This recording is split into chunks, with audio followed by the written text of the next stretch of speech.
Hello friend, this is science NCERT video series. तो इस video में आज डिस्कस करेंगे 7th क्लास की साइंस की एनसीईआरटी बुक का थर्ड लेसन का नाम क्या है? रेसों से बस्त तक। तो इस बुक में जो भी इंपॉर्टेंट होगा वो सारी चीज़ों को डिस्कस करेंगे और जितना इंपॉर्टेंट नहीं होगा उसको हम सीधा पढ़ लेंगे। जो इंपॉर्टेंट होगा मैं आपको बता दूंगी, तो आपको बस वही चीज़ें याद रखना है। इसके पहले अगर अभी तक आपने इस चैनल को सब्सक्राइब नहीं किया है तो प्लीज़ चैनल को सब्सक्राइब जरूर कर लें। तो चलिए स्टार्ट करते हैं। क्या बताया जा रहा है इस लेसन में? इसमें बताया गया है कि कक्षा 6 में आपने पादपों यानी पौधों से प्राप्त होने वाले कुछ रेशों फाइबरों के बारे में पढ़ा था। आपने यह भी पढ़ा था कि ऊन और रेशम के रेशे जंतुओं से प्राप्त होते हैं। तो हमने कक्षा 6 में क्या पढ़ा था कि ऊन और रेशम के रेशे किससे प्राप्त होते हैं? जंतुओं से। हमने कक्षा 6 में यानी कि कक्षा 6 में 2 प्रकार के रेशे प्राप्त होने वाले जीव पढ़े थे। एक जानता रेशे, एक पढ़ा था कृत्रिम रेशे। तो जंतुओं से प्राप्त हो किए जाने वाले रेशों को क्या बोला जाता है? जानता रेशे कहते हैं। ऊन के रेशे फाइबर, भेड़ अथवा याक के बालों से प्राप्त किए जाते हैं। तो आपको इसमें से याद क्या रखना है? आपको इसमें से ये याद रखना है कि जंतुओं से प्राप्त किए जाने वाले रेशों को क्या कहते हैं? जानता और रेशे कहते हैं। तो आपको वही चीज़ें याद रखना है जो मैं बोलूँगी, बाकी आपको सिर्फ पढ़ना है। इतना इंपॉर्टेंट नहीं है, जो इंपॉर्टेंट होगा मैं आपको बता दूंगी, तो आपको बस वही चीज़ें याद रखना है। नेक्स्ट देखते हैं। तो आपको इसमें क्या याद रखना है? जंतुओं से प्राप्त किए जाने वाले रेशों को जानता और रेशे कहते हैं। ऊन के रेशे फाइबर, भेड़ अथवा याक के बालों से प्राप्त किए जाते हैं। तो ऊन के रेशे किससे प्राप्त किए जाते हैं? भेड़ से, याक से। ये सबको पता होगा कि ऊन हमें कहाँ से प्राप्त होती है। रेशम के एक तो जंतुओं से प्राप्त होती है ऊन, दूसरा हमें कृत्रिम रूप से, यानी कि आजकल बनावटी ऊन भी आ रही है मशीनों द्वारा बनी हुई। तो वैसे हमें जो ऊन से यानी कि प्राकृतिक ऊन का स्रोत क्या है? तो जंतु हैं, जंतुओं से प्राप्त की जाती है। जैसे कि याक हो गया, भेड़ हो गया, इनसे हमें क्या प्राप्त होती है? ऊन होती है। नेक्स्ट देखते हैं। नेक्स्ट इसमें क्या बताया गया है? नेक्स्ट इसमें बताया जा रहा है रेशम के फाइबर रेशम कीट के कोकीन कोष से प्राप्त होते हैं। तो अब आपको ये इंपॉर्टेंट पॉइंट है, याद रखना है कि रेशम के फाइबर रेशम कीट के कोकीन कोक से प्राप्त होते हैं। तो रेशम हमें कहाँ से प्राप्त होता है? यानी कि रेशम हमें रेशम के रेशे में कहाँ से मिलते हैं? तो रेशम के कीट कोकीन से प्राप्त होते हैं। नेक्स्ट देखते हैं। नेक्स्ट इसमें क्या बताया जा रहा है? नेक्स्ट बताया जा रहा है, क्या आप जानते हैं कि भेड़ के शरीर के किस भाग से फाइबर मिलते हैं? क्या आप जानते हैं कि इन रेशों को ऊन में कैसे परिवर्तित किया जाता है, जिन्हें हम स्वेटर बुनने के लिए बाजार में खरीदते हैं? क्या आपको जानकारी है कि रेशम के फाइबर से रेशम कैसे बनाया जाता है, जिनसे साड़ियाँ बुनी जाती हैं? तो इन सब के बारे में हम देखेंगे। आगे क्या बताया जा रहा है? आगे बताया जा रहा है, इस अध्याय में हम ऐसे कुछ प्रश्नों के उत्तर जानने का प्रयास करेंगे। तो जितने भी हमारे माइंड में क्वेश्चन आ रहे हैं, इसमें जो भी पूछे गए हैं उन सब के बारे में हम कहाँ पढ़ेंगे? आगे पढ़ेंगे। नेक्स्ट देखते हैं। नेक्स्ट क्या बताया जा रहा है? तो नेक्स्ट बताया जा रहा है जानता और रेशे, ऊन और रेशम। तो जंतुओं से प्राप्त होने वाले रेशे कौन कौन से? ऊन और रेशम। तो हम पढ़ते हैं ऊन के बारे में। ऊन के बारे में क्या बताया जा रहा है? ऊन भेड़, बकरी, याक और कुछ अन्य जंतुओं से ऊन प्राप्त की जाती है। तो ऊन हमें कहाँ से प्राप्त होती है? तो आपको याद रखना है कहाँ से? भेड़, बकरी, याक और कुछ अन्य जंतुओं से क्या की जाती है? ऊन प्राप्त की जाती है। ऊन प्रदान करने वाले इन जंतुओं के शरीर बालों से ढके होते हैं। क्या आप जानते हैं कि इन जंतुओं के आवरण पर बालों की मोटी परत क्यों होती है? तो इसमें ये पूछा जा रहा है कि जो जंतु होते हैं उनके शरीर पर ये बालों का मोटी परत या आवरण क्यों होता है।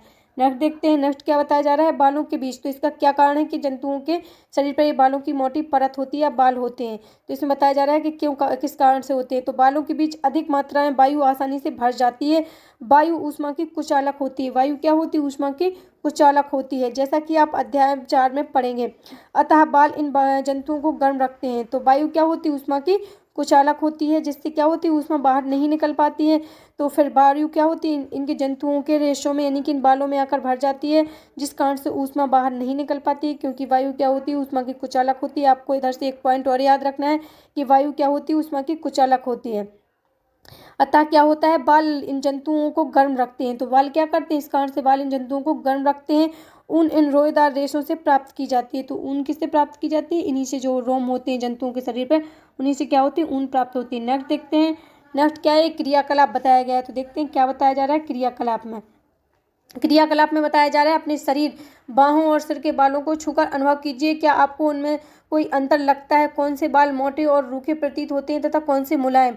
हमारी ही तरह भेड़ की रोएदार त्वचा पर 2 प्रकार के रेशे होते हैं। जैसे कि मनुष्य में बालों की अलग अलग टाइप्स के होते हैं, वैसे ही क्या होते हैं? भेड़, बकरी में क्या होते हैं? 2 प्रकार के बाल होते हैं। कि कौन कौन से होते हैं? तो दाढ़ी के रूखे बाल और त्वचा के निकट अवस्थित तंतु रूपी मुलायम बाल होते हैं। तो जो भी जानवर होते हैं उनके दाढ़ी के पास वाले बाल कैसे होते हैं? रूखे होते हैं, और त्वचा में कैसे होते हैं? मुलायम बाल होते हैं। तंतु रूपी बाल ऊन कर्तिन ऊन बनाने के लिए रेशे प्रदान करते हैं। तो हमें जो ऊन प्राप्त होती है वो कहाँ से होती है, उनके मुलायम बालों से प्राप्त होती है। प्रदान करते हैं भेड़ों को कुछ नस्लों में केवल तंतु रूपी मुलायम बाल ही होते हैं। तो भेड़ों की कुछ ऐसी नस्लें हैं जिसमें क्या होते हैं, मुलायम बाल ही प्राप्त होते हैं। इनके जनकों का विशेष रूप से ऐसी भेड़ों को जन्म देने के लिए चयन किया जाता है जिनके शरीर पर सिर्फ मुलायम बाल हों, तंतु रूपी मुलायम बाल हों। जैसे विशेष गुण युक्त भेड़ उत्पन्न करने के लिए जनकों के चयन की यह प्रक्रिया वर्णात्मक प्रजनन कहलाती है। तो आपको इसमें से अब याद क्या रखना है, आपको इसमें से याद रखना है कि क्या मुलायम बालों जैसे विशेष गुण युक्त भेड़ उत्पन्न करने के लिए जनकों के चयन की यह प्रक्रिया वर्णात्मक प्रजनन कहलाती है। तो ये देख सकते हैं क्या है, घने बालों वाली भेड़ है। इससे क्या होते हैं, हमें बाल प्राप्त होते हैं। बालों से क्या बनती है, इसी के बालों से ऊन बनती है। नेक्स्ट क्या है, ऊन प्रदान करने वाले जंतु। तो ये देख लेते हैं क्या बताया जा रहा है। हमारे देश में विभिन्न भागों में भेड़ की अनेक नस्लें पाई जाती हैं। यद्यपि भेड़ की ऊन ही ऊन का एकमात्र स्रोत नहीं है, फिर भी बाजार में सामान्य रूप से उपलब्ध ऊन भेड़ की ऊन की होती है। तो चित्र 3.1 में आप देख सकते हैं, ये बताया जा रहा है इसमें याक की ऊन तिब्बत और लद्दाख में प्रचलित है। तो अब इसमें से आपको क्या याद रखना है, क्या इंपॉर्टेंट है, तो इसमें से आपको बस इतना याद रखना है कि याक की ऊन तिब्बत और लद्दाख में प्रचलित है। तो याक कहाँ पाए जाते हैं, तिब्बत और लद्दाख में पाए जाते हैं। तो याक की ऊन भी कहाँ पर प्रचलित होती होगी, वहीं पर होगी जहाँ पर वो अधिक मात्रा में पाए जाते हैं, तिब्बत और लद्दाख में। आपको बस इतना याद रखना है। ये क्या है, याक का चित्र है, आप देख सकते हैं। नेक्स्ट देखते हैं, नेक्स्ट इसमें क्या बताया जा रहा है। नेक्स्ट बताया जा रहा है बकरी के बालों से भी ऊन प्राप्त की जाती है। अंगारू ऊन को अंगारू नस्ल की बकरियों से प्राप्त किया जाता है। तो अब इसमें से आपको क्या याद रखना है, इसमें से आपको याद रखना है कि अंगारू आपसे पूछ सकता है कि अंगारू ऊन को कहाँ से प्राप्त किया जाता है। तो अंगारू ऊन को अंगारू नस्ल की बकरियों से प्राप्त किया जाता है। और ये बकरियां कहाँ पाई जाती हैं, तो जम्मू एवं कश्मीर के पहाड़ी क्षेत्रों में पाई जाती हैं। तो अंगारू नस्ल की बकरियां कहाँ मिलती हैं, जम्मू कश्मीर के पहाड़ी क्षेत्रों में। ये इंपॉर्टेंट है। कश्मीरी बकरी की त्वचा के निकट मुलायम बाल यानी कि फर होते हैं। इनसे बेहतरीन शॉलें बनाई जाती हैं जिन्हें पश्मीना शॉल कहते हैं। तो पश्मीना शॉल किनसे बनती है, इंपॉर्टेंट है, ये पूछा भी गया है सीटेट में भी और कई एग्जाम में भी। तो कश्मीरी बकरी से मिलती है, क्या में, जो कश्मीरी बकरी होती है उसके मुलायम बालों से क्या बनाई जाती है, पश्मीना शॉल बनाई जाती है। ये आप चित्र देख सकते हैं, बकरी का है कश्मीरी और दूसरा किसका है, अंगारो बकरी का है। नेक्स्ट देखते हैं, नेक्स्ट इसमें क्या बताया जा रहा है। नेक्स्ट बताया गया है ऊँट के शरीर के बालों का उपयोग भी ऊन के रूप में किया जाता है। चित्र 3.5 में आप देख सकते हैं। तो ये क्या है, ऊँट है और इसका यूज भी क्या किया जाता है, इसके बालों का यूज भी ऊन बनाने के लिए किया जाता है। नेक्स्ट क्या है, दक्षिण अमेरिका में पाए जाने वाले लामा और एल्पेका भी ऊन प्राप्त होती है। तो दक्षिण अमेरिका में पाए जाने वाले लामा और एल्पेका से भी क्या होती है, हमें ऊन प्राप्त होती है। आप ये देख सकते हैं, ये दो चित्र हैं, एक लामा का एक दूसरा किसका, एल्पेका का। अब इसमें से आपको ये मोस्ट इंपॉर्टेंट है, पूरा याद रखना है कि दक्षिण अफ्रीका में क्या पाए जाते हैं, लामा और एल्पेका। ये पूछा जा सकता है कि लामा और एल्पेका कहाँ पाए जाते हैं, तो दक्षिण अमेरिका में पाए जाते हैं। और इनसे क्या प्राप्त होती है, तो हमें ऊन प्राप्त होती है लामा और एल्पेका से। देख लेते हैं, ये लामा और एल्पेका के चित्र हैं। नेक्स्ट क्या बताया जा रहा है, क्रियाकलाप। तो क्रियाकलाप में क्या बताया गया है, चलिए पढ़ लेते हैं, वैसे इंपॉर्टेंट नहीं है। उन जंतुओं के चित्र एकत्र कीजिए जिनके बालों का उपयोग ऊन के रूप में किया जाता है, उन्हें अपनी स्क्रैप पुस्तिका में चिपकाइए। यदि आप चित्र प्राप्त नहीं कर पाएँ तो इस पुस्तक में दिए गए चित्रों को देखकर उन्हें बनाने का प्रयास कीजिए। अपनी क्षेत्रीय और देश की अन्य भाषाओं में भेड़, बकरी, ऊँट और याक जिस नाम से जाने जाते हैं उनका पता लगाने का प्रयास कीजिए बच्चों के लिए। देख लेते हैं नेक्स्ट। तो आगे क्या बताया जा रहा है, भारत और विश्व के मानचित्र लीजिए। मानचित्र पर उन स्थानों को चिन्हित कीजिए जहां वे जंतु पाए जाते हैं जिनसे ऊन प्राप्त होती है। ऊन प्रदान करने वाले प्रत्येक किस्म के जंतुओं के स्थान को दर्शाने के लिए विभिन्न रंगों का उपयोग कीजिए, बच्चों के लिए बोला गया है। नेक्स्ट देख लेते हैं, नेक्स्ट क्या है, तो इसमें नेक्स्ट है रेशों से ऊन तक। रेशों से ऊन तक देख लेते हैं। ऊन प्राप्त करने के लिए भेड़ों को पाला जाता है। तो भेड़ों को क्यों पाला जाता है, ऊन प्राप्त करने के लिए पाला जाता है। उनके बालों को काटकर और फिर उन्हें संसाधित करके ऊन बनाई जाती है। आइए हम इस प्रक्रम के बारे में जानकारी प्राप्त करें कि किस प्रकार से ऊन से रेशे बनाए जाते हैं, किस प्रकार से ऊन प्राप्त की जाती है, फिर रेशे बाल से ऊन बनाई जाती है, पढ़ेंगे। तो देख लेते हैं क्या बताया जा रहा है, भेड़ पालन और प्रजनन। यदि आप जम्मू और कश्मीर, हिमाचल प्रदेश, उत्तराखंड, अरुणाचल प्रदेश और सिक्किम के पहाड़ी क्षेत्र अथवा हरियाणा, पंजाब, राजस्थान और गुजरात के मैदानों की यात्रा करें तो आप गड़रियों की भेड़ों के झुंड को चराने के लिए ले जाते हुए देख सकते हैं। तो कहाँ कहाँ मोस्टली पाई जाती हैं भारत में भेड़ या बकरी, जो भी ऊन प्राप्त करने, जिनसे भी हमें ऊन प्राप्त होती है, वो जानवर अधिक मात्रा में किन किन राज्यों में पाए जाते हैं। तो ये इंपॉर्टेंट है, कौन कौन सी जगह पाए जाते हैं, जम्मू कश्मीर, हिमाचल प्रदेश, उत्तराखंड, अरुणाचल प्रदेश, सिक्किम के पहाड़ी क्षेत्र में, हरियाणा, पंजाब, राजस्थान, गुजरात के मैदानों में क्या पाए जाते हैं, ऊन प्राप्त होती है, वो जानवर अधिक मात्रा में पाए जाते हैं। तो आप क्या करेंगे, गड़रियों के झुंडों को चराने के लिए ले जाते हुए देख सकते हैं। देख सकते हैं। नेक्स्ट देखते हैं, भेड़ शाकाहारी होती है और यह घास और पत्तियां पसंद करती है। भेड़ पालक यानी पालने वाले उन्हें हरे चारे के अतिरिक्त दालें, मक्का, ज्वार, खली, बीज में से तेल निकाल लेने के बाद बचा हुआ पदार्थ को क्या कहते हैं? खली कहते हैं। और खनिज भी खिलाते हैं। सर्दियों में भेड़ों को घर के अंदर रखा जाता है और उन्हें पत्ती, अनाज और सूखा चारा खिलाया जाता है। ये कोई इंपॉर्टेंट नहीं है। नेक्स्ट देख लेते हैं। नेक्स्ट क्या बताया जा रहा है? नेक्स्ट बताया जा रहा है, हमारे देश के अनेक भागों में भेड़ों को ऊन के लिए पाला जाता है। सारणी 3.1 में भेड़ों की कुछ नस्लों के नाम दिए गए हैं। उन्हें हमारे देश में ऊन उत्पादन के लिए पाला जाता है। सारणी 3.1 में उनसे प्राप्त होने वाली ऊन की गुणवत्ता और गठन को भी दिखाया गया है। नेक्स्ट देखते हैं। नेक्स्ट क्या है? भेड़ की कुछ नस्लों के शरीर पर बालों की घनी परत होती है, जिनसे बड़ी मात्रा में अच्छी गुणवत्ता की ऊन प्राप्त होती है। जैसा कि पहले बताया गया है, इन भेड़ों को वर्णात्मक प्रजनन द्वारा उत्पन्न किया जाता है। तो अब इसमें से इतने सारा जो पढ़ लिया उसमें से इंपॉर्टेंट क्या है? तो इसमें से अब आपको ये याद रखना है कि इन भेड़ों को वर्णात्मक प्रजनन द्वारा उत्पन्न किया जाता है, जिनमें से एक जनक किसी अच्छी नस्ल की भेड़ होती है। नेक्स्ट देखते हैं क्या है? जब पाली गई भेड़ के शरीर पर बालों की घनी वृद्धि हो जाती है तो ऊन प्राप्त करने के लिए उनके बालों को काट लिया जाता है। ये सबको पता होगा। नेक्स्ट देखते हैं। नेक्स्ट क्या बताया जा रहा है? नेक्स्ट बताया गया है, रेशों को ऊन में संसाधित करना। स्वेटर बुनने अथवा शॉल बनाने के लिए उपयोग की जाने वाली ऊन एक लंबी प्रक्रिया द्वारा उत्पाद होती है, जिसमें निम्नलिखित चरण सम्मिलित हैं। तो ऊन किस प्रकार से ऊन बनती है बालों से, इस प्रक्रिया को पढ़ेंगे।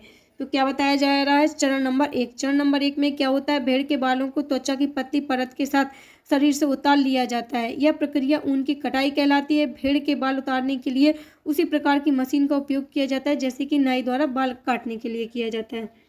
अब इस सारणी में आप देख सकते हैं, इसमें क्या बताया गया? इसमें बताया गया भेड़ों की कुछ भारतीय नस्लें। आप चाहें तो इनका नाम पढ़ सकते हैं।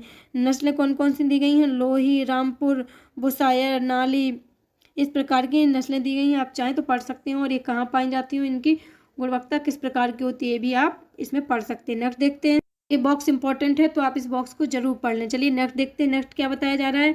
तो नेक्स्ट क्या बताया नेक्स्ट है बूझो। बूझो को क्या हो रहा है? बूझो को आश्चर्य होता है कि जब कोई उसके बालों को खींचता है तो दर्द होता है, परंतु जब वह बाल काटता है तब दर्द नहीं होता है। ऐसा क्यों? तो ये बूझो जानना चाहता है। ऐसा इसलिए क्योंकि जब कोई बालों को खींचता है तो वो जड़ों से खींचता है, इसलिए दर्द होता है, खिंचाव होता है। जब कोई काटता है तो कोई खिंचाव नहीं होता, इसलिए दर्द नहीं होता है। नेक्स्ट देखते हैं। नेक्स्ट क्या बताया जा रहा है? इसमें बताया गया है के लिए प्रयुक्त की जाती है। सामान्यतः बालों को गर्मी के मौसम में काटा जाता है ताकि भेड़ बालों के सुरक्षात्मक आवरण के न रहने पर भी जीवित रह सके। तो इसमें से इम्पोर्टेंट है कि भेड़ों के बालों को सामान्यतः किस मौसम में काटा जाता है? तो गर्मी के मौसम में। बाल ऊनी रेशे प्रदान करते हैं। इन्हीं ऊनी रेशों से क्या होती है? इन्हीं ऊनी रेशों को संसाधित करके ऊन का धागा बनाया जाता है। ऊन उतारने के दौरान भेड़ को कोई विशेष कष्ट नहीं होता है, जैसा कि आपके बाल काटने अथवा आपके पिताजी की दाढ़ी बनाने में नहीं होता है। क्या आप जानते हैं कि ऐसा क्यों होता है? त्वचा की सबसे ऊपर वाली परत अधिकांशतः मृत कोशिकाओं की बनी होती है। साथ ही भेड़ के बाल फिर से उगाते हैं जैसे आपके उगाते हैं। तो इसमें से आपको क्या याद रखना है? तो आपको इतना याद रखना है कि त्वचा की सबसे ऊपर वाली परत क्या होती है? अधिकांशतः मृत कोशिकाओं की बनी होती है। साथ ही भेड़ के बाल फिर से उगाते हैं जैसे आपके उगते हैं। बूझो ने पूछा था कि भेड़ को दर्द क्यों नहीं होता है जब बाल काटे जाते हैं? तो क्यों नहीं होता है? क्योंकि त्वचा की ऊपरी परत क्या होती है? अधिकांशतः मृत कोशिकाओं की बनी होती है। ये भी एक कारण है। और वैसे ये भी कारण हो सकता है क्योंकि जब कोई बाल खींचता है तो उसकी जड़ से खींचे जाते हैं। जब हम काटते हैं तो कोई खिंचाव नहीं होता, इसलिए भी दर्द नहीं होता है। नेक्स्ट देखते हैं। नेक्स्ट इसमें क्या बताया जा रहा है? नेक्स्ट इसमें बताया गया चरण नंबर 2। चरण नंबर 2 में क्या? त्वचा सहित उतारे गए बालों को टंकियों में डालकर अच्छी तरह से धोया जाता है, जिससे उनकी क्या निकल जाए? धूल निकल जाए, जिससे उनकी रेशों को जिससे उनके इधर देखते हैं क्या बताया जा रहा है। नेक्स्ट, जिससे उनकी चिकनाई, धूल और गट निकल जाए। इस प्रक्रम को अभिमार्जन कहलाता है। यह प्रक्रम क्या कहलाता है? तो अभिमार्जन कहलाता है, जिसमें ऊन को धोया जाता है, बालों को धोया जाता है काटकर। यह प्रक्रम क्या कहलाता है? अभिमार्जन। तो इस वीडियो में इतना ही डिस्कस करते हैं। इसके अगले वाले वीडियो में इसके आगे का डिस्कस करेंगे। आई होप आपको ये वीडियो पसंद आया होगा। वीडियो पसंद आए तो वीडियो को लाइक जरूर करें, चैनल को सब्सक्राइब करें, वीडियो को शेयर भी जरूर करें। Thank you.